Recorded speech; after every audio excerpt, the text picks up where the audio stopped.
Assalamualaikum dan salam sejahtera. Saya Kamal Firmansyah Kamaluddin. Paparan utama malam ini. Pendekatan baharu perlu dilakukan untuk kuasai pasaran global industri halal. Kapiten HEP cadang seragamkan harga barangan asas di bandar dan luar bandar.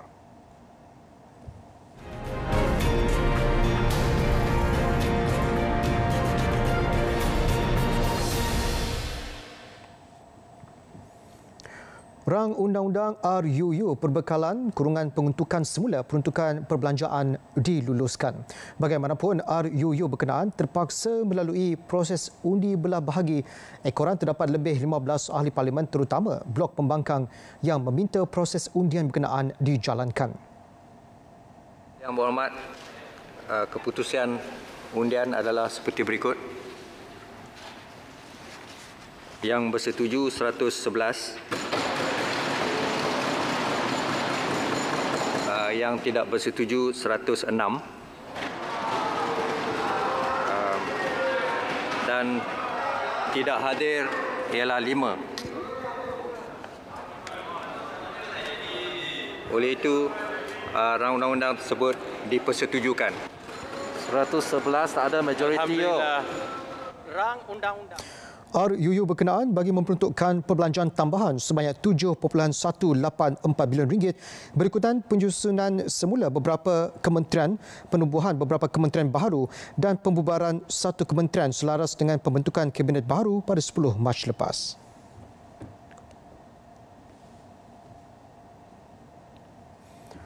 Terdahulu menerusi penggulungan peringkat dasar, Timbalan Menteri Kewangan II Muhammad Shahar Abdullah berkata kewujudan dan penyusunan semula kementerian dan agensi adalah bertujuan untuk mengoptimumkan penggunaan sumber bagi memantapkan lagi sistem penyampaian kerajaan.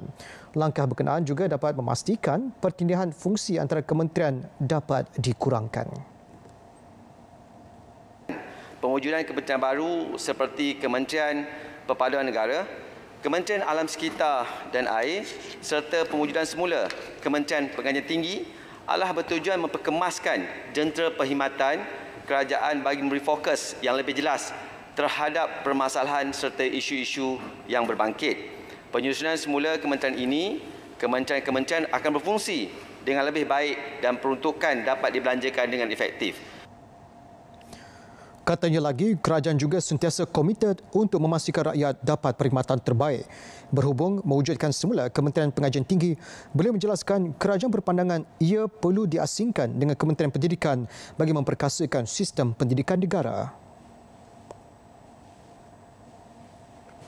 Ini bagi membolehkan dasar yang digubal lebih fokus dan terancang serta memudahkan aspek pemantauan dalam dua kumpulan sasar sektor pendidikan yang berbeza, bukan sahaja dari segi akademik, malah dari segi kebolehpasaran graduan yang dihasilkan oleh Kementerian Pengajian Tinggi. Dalam perkembangan lain, Muhammad Shahar turut memaklumkan antara faktor meningkatkan keyakinan pelabur asing ketika ini adalah kepastian mengenai pendapatan negara, prestasi pasaran dan pertumbuhan ekonomi serta kestabilan politik. Ini berikutan kejayaan mengekang COVID-19 dengan kemampuan menguruskan aspek kebajikan dan keupayaan melalui pakej rangsangan ekonomi. Keupayaan kerajaan dan rakyat Malaysia dalam menangani COVID-19 dengan cara yang holistik dan berkesan seperti pakej rangsangan prihatin dan bejana telah membantu meningkatkan keyakinan pelabur. FBMK LCI telah pulih dan meningkat ke 1,611.42 pada 29 Julai 2020. Bagi tahun 2020 sehingga kini, jika dibandingkan indeks penanda aras benchmark indeks Bursa Malaysia merupakan pasaran yang berprestasi terbaik di antara emerging market di ASEAN. Dalam pada itu, Dewan turut dimaklumkan mengenai penggunaan sistem pembayaran secara elektronik di negara ini telah mencapai kemajuan ketara apabila ia digunakan secara meluas. Dari tahun 2015 sehingga 2019, bilangan transaksi e-pembayaran telah meningkat sebanyak 81% kepada 150 transaksi per kapita berbanding tahun 2015, 83 transaksi per kapita.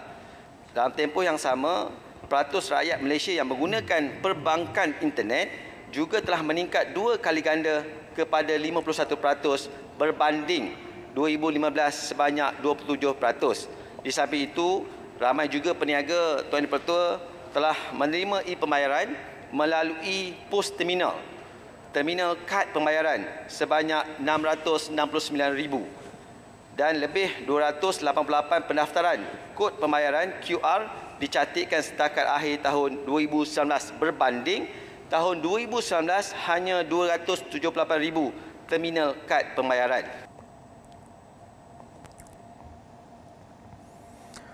Sebaik sahaja diluluskan, Dewan meneruskan perbahasan peringkat jawatan kuasa. Menerusi penggulungan Kementerian Perpaduan Negara, menterinya Datuk Seri Halimah Muhammad Sadiq berkata perpaduan merentasi segala-galanya. Baik peringkat kementerian, muzik, fashion dan masakan yang mencerminkan perpaduan kaum. Jadi saya nak maklumkan kepada Yang Berhormat di pihak kementerian kita telah pun menubuhkan Majlis Penasihat Perpaduan Negara yang difungsikan oleh Yang Berhormat Menteri Kanan Kluster Sosial yang akan bermesyuarat esok petang 18 hari bulan Ogos dan Majlis Penasihat Perpaduan Negara ni Yang Berhormat ahli-ahli majlisnya terdiri daripada kepelbagaian kaum.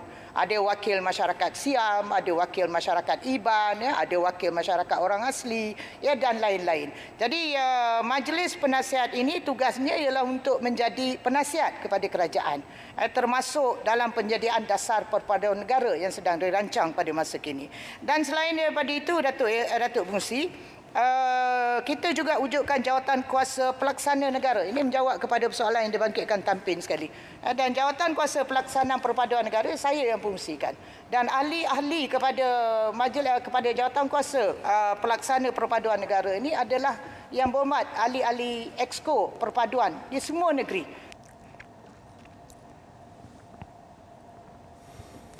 Malaysia memerlukan pendekatan baharu dalam merebut peluang pasaran global industri halal. Ini kerana jelas Menteri Kanan Perdagangan Antarabangsa dan Industri Datuk Seri Muhammad Azmin Ali, industri halal sebenarnya memiliki potensi amat besar untuk diperkasa sekiranya mempunyai strategi terancang dan inklusif. Yang besar ini. Kita lihat pada hari ini sebagai contoh, Australia merupakan pengeksport daging halal utama di dunia dan negara pengimport terbesar daging halal Australia adalah Indonesia, Arab Saudi dan juga UAE. Begitu juga kalau kita melihat di negara Jepun yang memberikan fokus dalam penyediaan makanan halal dan juga menyasarkan negara-negara OIC dan ASEAN untuk pasaran ekspor. Dan kalau kita tinjau apakah inisiatif yang diambil oleh negara Jepun dalam membangunkan industri halal ini adalah dengan menawarkan subsidi kepada restoran dalam bentuk pembayaran semula sehingga 50% bagi kos pensijilan halal. Tambah Datuk Seri Azmin, ekspor halal hari ini adalah 40.2 bilion ringgit iaitu hanya 4.1% keseluruhan ekspor negara 986.4 bilion ringgit pada tahun lepas. Bagi tahun 2019, sejumlah 1,876 syarikat pengeksport produk halal Malaysia telah pun direkodkan. Walau bagaimanapun, sebanyak 1,430 syarikat ataupun 76.2% daripada jumlah ini merupakan di kalangan industri kecil dan sederhana. Saya juga ingin memaklumkan kepada Dewan Yang Mulia ini bahawa saiz pasaran halal global pada masa kini dianggarkan bernilai 3 trilion US dollars dan dijangkakan bakal berkembang lebih pesat kepada 7.7 trilion US dollars menjelang tahun 2030.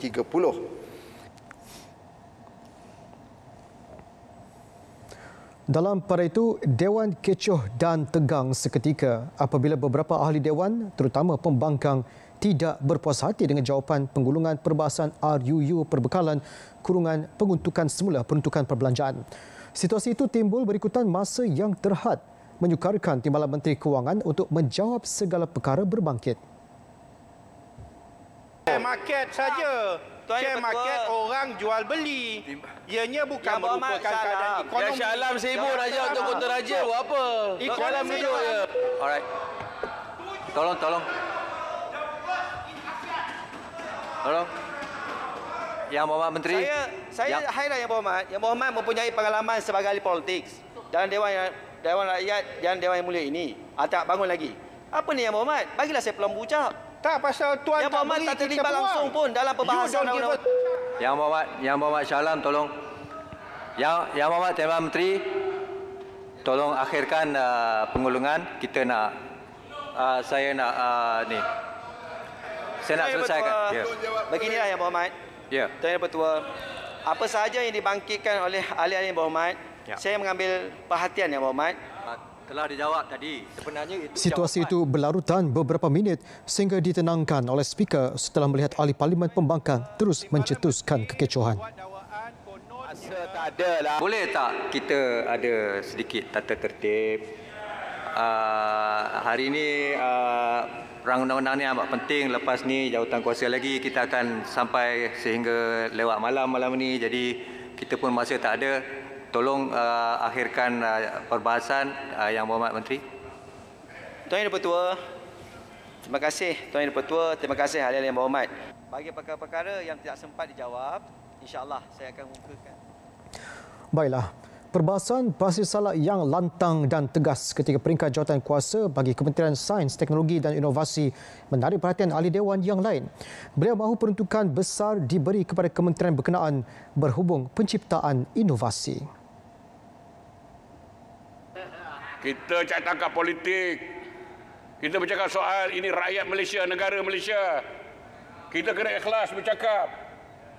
Jangan nak mengampu je.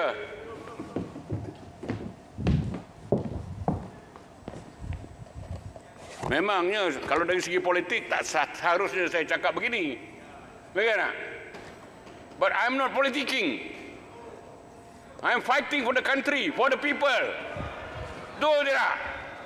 Kalau menteri kita sendiri pun buat tak betul, kita tegur. Malas kerja, kita tegur. Pasir salah 4 PM. Pembangkang tak betul pun kita benda juga sama. Baru betul. Terima kasih Datuk Ibnu. Terima kasih Yang Berhormat. Silakan Yang Berhormat Merbuk.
Bertemu kembali.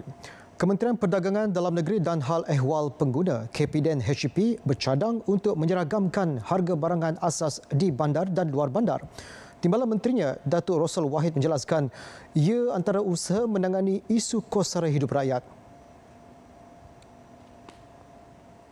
Apa yang telah dilaksanakan kita teruskan seperti mengadakan kawalan harga, akta kawalan harga supaya tidak terkesan mereka yang berada di luar bandar. Kemudian mengadakan pemantauan harga barang asas setiap musim perayaan. Kita mempunyai seramai 1,044 orang pegawai pemantau harga kementerian dan setakat ini telah memeriksa sebanyak 13,226 premis. Beliau menjawab soalan asal Ahli Parlimen Kulim Bandar Baharu, Datuk Seri Saifuddin Nasution Ismail. Kerajaan juga bekerjasama dengan Kementerian Perdagangan Antarabangsa dan Industri bagi menghapuskan isu orang tengah melalui platform e-dagang serta Kementerian Kesihatan untuk memastikan harga ubat dan kos rawatan tidak meningkat.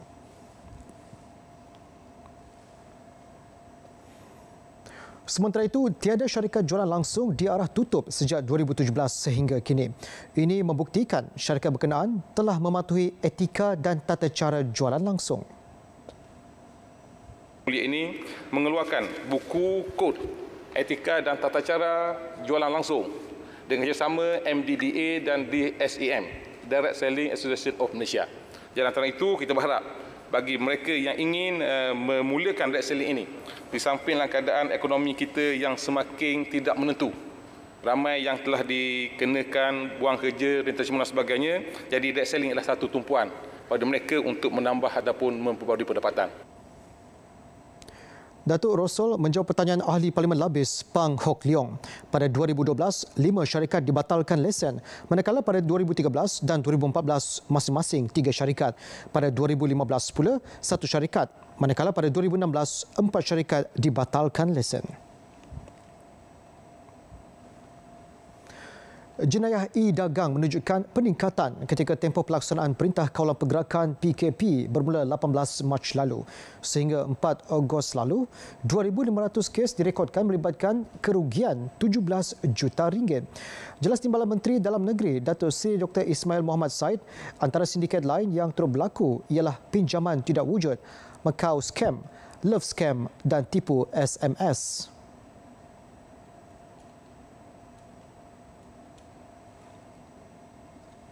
Bagi pinjaman yang tidak wujud melibatkan 1,582 kes yang melibatkan 18 juta.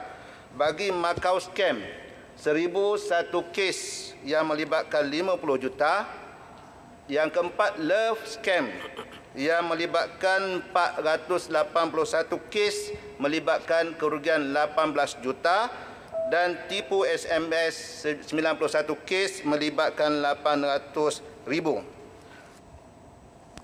Menjawab soalan tambahan Ahli Parlimen Balik Datuk Seri Abdul Aziz Abdul Rahim, beliau terus memaklumkan Dewan bahawa kerjasama peringkat antarabangsa diperlukan berikutan kebanyakan penipuan kewangan dilakukan oleh pihak yang berada di luar negara dan pihak berkuasa mengalami kesukaran untuk mengesan pihak yang terlibat. Sehubungan itu, Polis Diraja Malaysia PDRM akan bekerjasama dengan negara-negara yang terlibat dan Polis Antarabangsa Interpol bagi membantras sindiket penipuan tersebut. Dalam pada itu, 270,837 permohonan kad pengenalan pemaksudatin tetap MyPR telah diluluskan sehingga 30 Jun lalu. Datuk Seri Dr. Ismail berkata dalam tempoh 2015 hingga Julai 2020 pula, 1,430 permohonan telah ditolak atas pelbagai kesalahan. Permohonan permit masuk yang ditolak adalah berdasarkan kepada SOP sedia ada, yang mana antara faktor-faktor penolakan permohonan adalah seperti berikut. Pertama, tidak memenuhi syarat pertimbangan untuk permohonan permit masuk seperti sistem mata untuk warga asing sepenuhnya dan tempoh perkahwinan serta keberadaan pemohon yang tidak menepati kelayakan untuk kategori pasangan kepada warga negara. Yang kedua, terdapat bantahan terhadap borang rujukan imigresen daripada PDRM. Ketiga, terdapat bantahan terhadap permohonan hasil daripada pemeriksaan naziran. Keempat, pemohon disenaraikan di senarai hitam jabatan. Yang kelima, penaja atau pemohon telah meninggal dunia. Keenam, pasangan telah bercerai. Atau ketujuh, penaja telah menarik diri daripada menjadi penaja. 484,890 usahawan mikro, perusahaan kecil dan sederhana PKS dan koperasi mendapat manfaat kemudahan pembiayaan yang disediakan oleh Kementerian Pembangunan Usahawan dan Koperasi menerusi agensi di bawahnya. Sehingga Julai lalu, jumlah keseluruhan pembiayaan yang disalurkan adalah 47.4 bilion ringgit. Di Tekun Nasional, kita menyediakan lebih 5 kemudahan pembiayaan sejak daripada 98 hingga Julai 2020. Seramai 460,324 usahawan telah pun menerima kemudahan pembiayaan ini dengan jumlah 6.1 bilion. Manakala di bawah SME Bank, kita menawarkan lebih kurang 10 program kemudahan pembiayaan semasa dan sehingga Julai 2020 lebih kurang 18,944 usahawan yang telah menerima manfaat lebih kurang sebanyak 37 33.7 bilion peruntukan disalurkan, manakala di bawah SME Corp Kementerian menawarkan 2 program melalui kerjasama dengan SME Bank dan juga Malaysia Industrial Development Finance Berhad MIDF dengan kadar pinjaman sebanyak 4% dan sehingga Julai 2020 seramai 3,538 usahawan telah menerima pembiayaan sebanyak 2.9 bilion. Dan kita juga ada lagi satu bank rakyat. Banyak bank sebenarnya bawah agensi kami ini. Menurutnya, Bank Rakyat menawarkan tidak kurang daripada 9 produk pembiayaan. Sehingga 31 Julai lalu, 7,468 usaha mikro, PKS, koperasi dan korporat telah menerima kemudahan pembiayaan dengan 5.54 bilion ringgit telah disalurkan. Menjawab soalan Ahli Parlimen Kangar, Nur Amin Ahmad, Datuk Mas Ermiati terus memaklumkan bagi usahawan yang terjujas akibat pelaksanaan PKP, pihak kementerian melalui UDA Holdings Berhad juga menyediakan bantuan pengecualian bayaran sewa premis perniagaan selama 2 bulan kepada penyewa sehingga Mei 2020.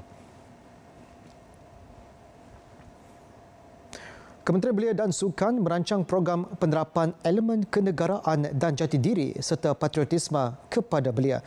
Ini sejajar pindaan penurunan had umur kelayakan mengundi daripada 21 ke 18 tahun. Jelas timbalan menterinya Wan Ahmad Faisal Wan Ahmad Kamal, tumpuan juga diberi terhadap kesedaran tanggungjawab individu dalam memelihara dan meraihkan demokrasi.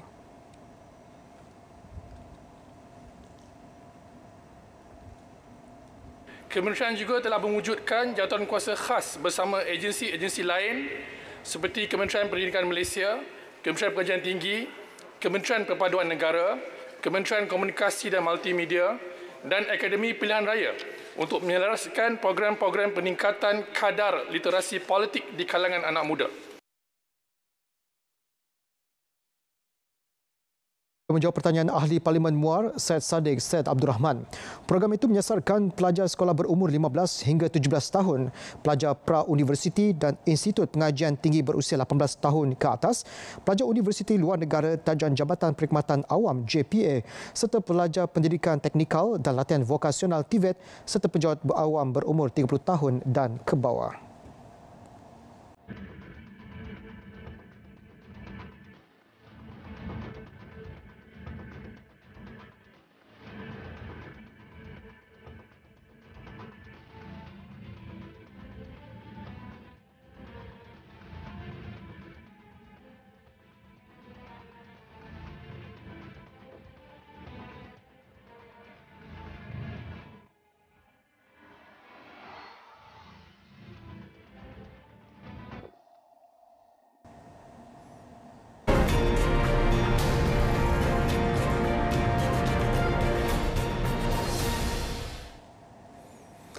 Kerajaan tetap akan meneruskan projek lebuh raya Trans Borneo yang akan menghubungkan Brunei Darussalam, Indonesia dengan Sarawak dan Sabah.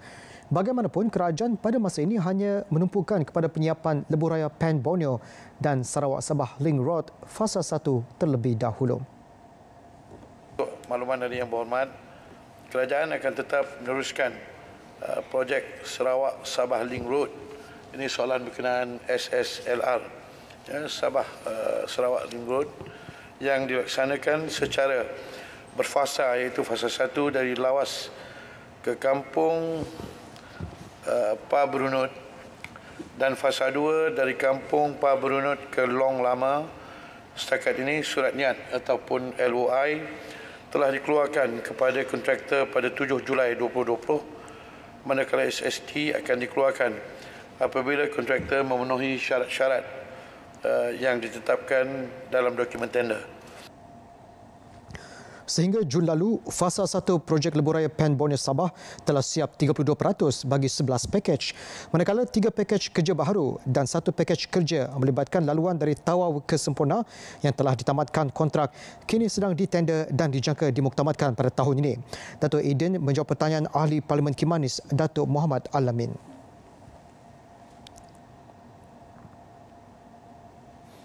Masih lagi sesi soal jawab lisan.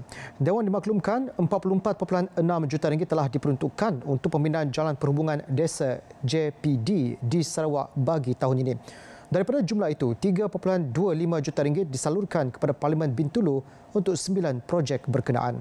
Jelas timbalan Menteri Pembangunan Luar Bandar 2, Datuk Henry Sum Agong, projek pembangunan di kawasan luar bandar harus dilaksanakan secara berfasa bagi memberi ruang kepada keperluan lain. Ia juga perlu dilaksanakan kementerian berkaitan, bukan hanya menjadi tanggungjawab Kementerian Pembangunan Luar Bandar semata-mata. Memang pun menjadi tanggungjawab kerajaan untuk melaksanakan projek-projek ini sehingga lengkap keperluan-keperluan di merata-rata tempat. Projek yang belum terlaksana bagi tahun ini, tindakan sedang diambil oleh pihak yang berwajib dan kita sama-sama menunggu pelaksanaan projek-projek ini. Beliau menjawab pertanyaan Ahli Parlimen Bintulu, Datuk Seri Tiong King Sing. Dalam pada itu, ketika ditanya mengenai inisiatif dan pendekatan jangka masa panjang untuk meningkatkan sosioekonomi di luar bandar, khususnya bagi golongan B40, Datuk Henry berkata beberapa program disediakan untuk tujuan itu. Antaranya, program peningkatan pendapatan, program keusahawanan yang melibatkan pembangunan perniagaan, pembiayaan dan pemasaran produk usahawan luar bandar serta program latihan kemahiran dan kerjaya.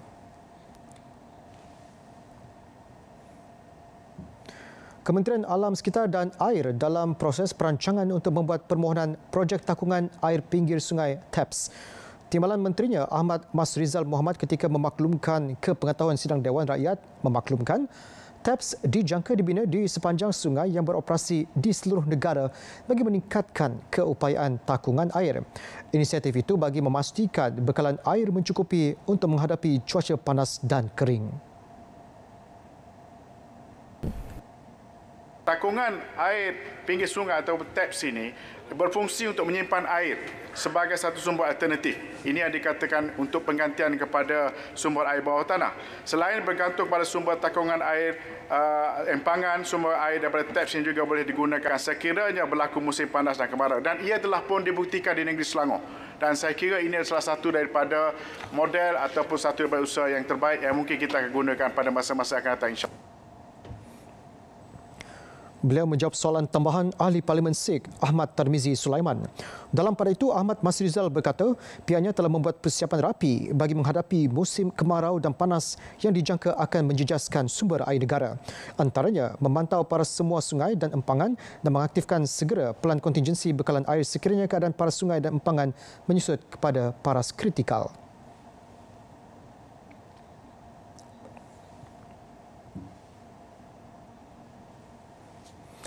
Baik, laporan tadi menutup berita Parlimen malam ini. Pilih pelitup separuh muka yang mengikut piawaian WHO. Pastikan sentiasa bersih bagi melindungi saluran pernafasan. Saya Kamal Firman Shah Kamaluddin. Assalamualaikum dan salam sejahtera.